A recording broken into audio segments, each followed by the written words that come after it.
Quintin was born, well, actually, Quintin was a surprise to me because I didn't feel any pains. I had 3 sons, and this is what we thought we were through. And my husband come home one day, he was sick, and I had no nausea, had no problems whatsoever. He actually felt all the maternity symptoms more so than I did. He played basketball, he ran track, he played football. He was very athletic. He told jokes. He could have been a stand-up comedian. And so were you. Very play for kids and everything. They had a tournament for Jeff Stewart, and they were playing, and him and his other friend boy, they went up for the layup. He got the basket, but him and the guy from the opposite team collided in air, and he had a contusion on his face. And the bruise seemed not to go away, and it kept swelling and it turned blue. We were taking him, Dr. Backatouch took us to another doctor, and the doctor said, well, it's probably he's allergic to dairy products. So they sent us to a specialist in Riverside. It was Riverside Hospital during that time. It's gone now. And the specialist said it might be sickle cell, but they tested us for that. It wasn't sickle cell. While we were in that thing and they had him back there, my sister Florine started talking to this doctor that was visiting from Mayo Clinic, and he had been back there. He told her to tell us to have them check him for leukemia. Later on, the doctor called us in the room and told us that's what he had, but he had a rare form of leukemia. It was acute lymphoblastic leukemia, which was no cure for it. And it was rare that they had blacks with this leukemia. Dr. Rampours, the doctor up there, he told us, he said, he's a fighting young man. Said, I've never seen someone to fight as much as he did. Said, that much blood and as low as his platelets and everything was, we wasn't expecting him to live. I said, well, he told me that he wasn't going to leave me now. He was the kind of young man that he didn't let nothing get him down. Quintin had told me, he said, Mama, because the hospice lady had told me, said it was about 2 weeks before that we're going to get him to the hospital because it's at his end of his time. And I collapsed, and the ambulance had to take me to the hospital, but Quintin was all right. After that, Quintin said, Mama, don't worry about what anybody tell you. I love you, and I'm not going until you okay, and I know it's okay.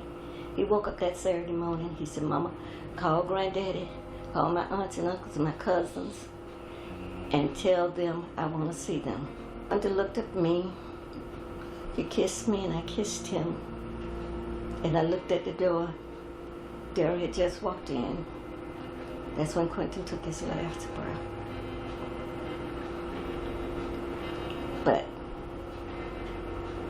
I'm not sad about it. I'm a mother. I'm hurt that he left me, but I'm not sad about it.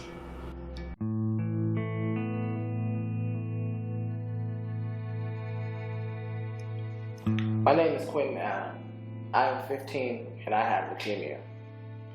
The year is 1987 and I was diagnosed on June 4th at Shands Hospital in Gainesville, Florida by Dr. Grandpa. Even though I am diagnosed with leukemia, I feel blessed because I can share my story for others dealing with similar illnesses. I guess that's the reason I'm still living and fighting, because of you, God, and my loved ones. Lord, sometimes you get so tired of going and going. It gets so rough and hard to keep fighting. You feel like giving up.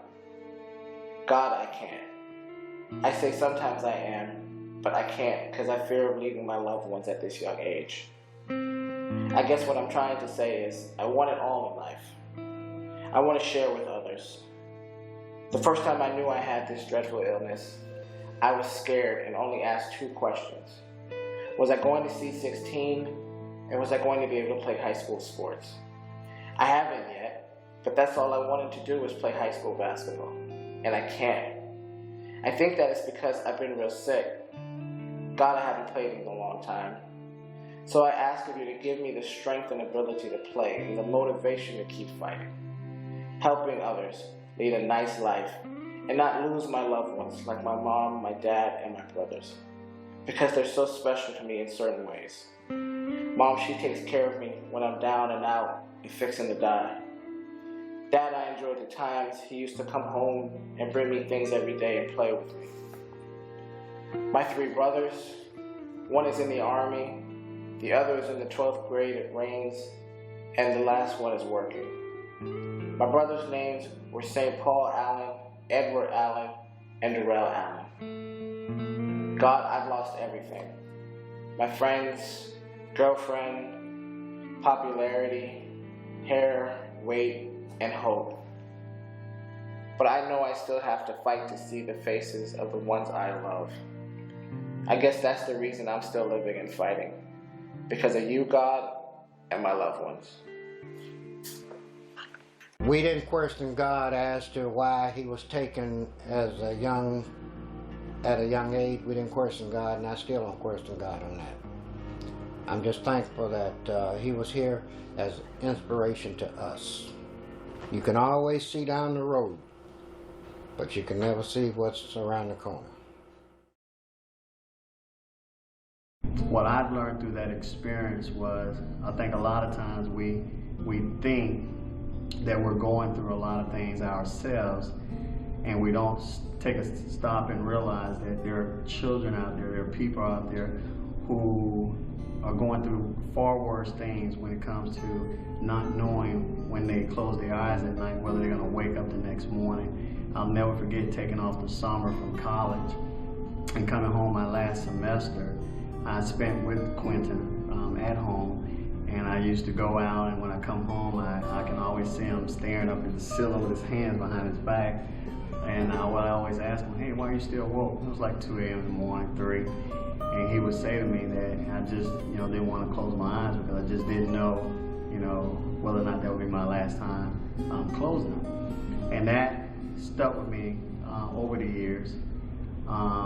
Just knowing that and thinking about it, and so that drives me on a daily basis. So I tell people all the time that I come across that you never know what you're going through, and the things that we think are challenges are nothing compared to children who fight for their lives on a daily basis. And until you've been a part of that, until you've seen it yourself, whether it's been a sibling, whether it's been a family member, whether you've been a counselor, you take for granted the things that we wake up every day and deal with. That experience definitely has really shaped my life.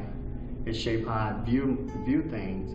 I think if there's any advice that I would give families today, I would advise them to make sure that you're asking questions, make sure that the people who are administering, whether it be advice, the medical physicians and staff who are assisting, I would ask that you make sure you're getting someone who's giving you multiple opinions. Get someone around your child, sibling who has just much of a care about their decision making as you. Make sure the child or sibling has a voice in the type of care that's needed, and don't just take the first suggestion and run with it. I think that those are the things we learned, and I'm speaking on behalf of my brothers, that we talk about, whenever we get together. It's just the growth and maturity that we had to go through in the process, realizing that it can happen to any one of us at any given time. A mother, goodbye. Goodbye, my child. We both know the time has come for you to go. Although you know that death is near, my sweet child, you show no fear. Through misty eyes I see your smile. yet pain is there all the while. Of all the suffering you have known, only strength and courage you have shown. You never complain or even cry. Why should you die? I look out the window at darkened skies and turn back to see you close your eyes. I kiss your cheek and stroke your hair and try to say how much I care. To know the words I want to say, but first I ask for one more day, to be with you and hold you near and show I truly love you, dear. Somehow I know my chances are gone. Soon you will be in your new home to join with the heavenly host and with the one who loves you most. When I hear the angel's voice, I know you're there. I'll rejoice, I'll sing praise to the one above and thank him for amazing grace.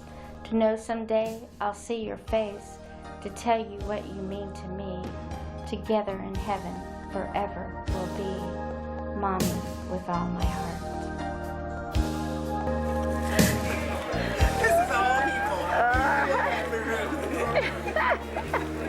She likes it. Yeah. She's driving the hearse. Go, Shay. This is my girl.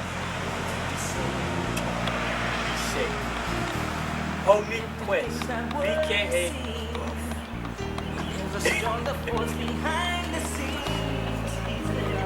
Say so. He's right there when we call. In him is where my strength lies. I lift my eyes beyond the skies. Only he can save my life, and only he can hear my cry. I wanna thank you, God, for giving me one more chance to raise my voice and to sing your praise. I sing it out loud. I sing it all day. This song is my prayer. I give to only you. I know it can't compare to the gift from you.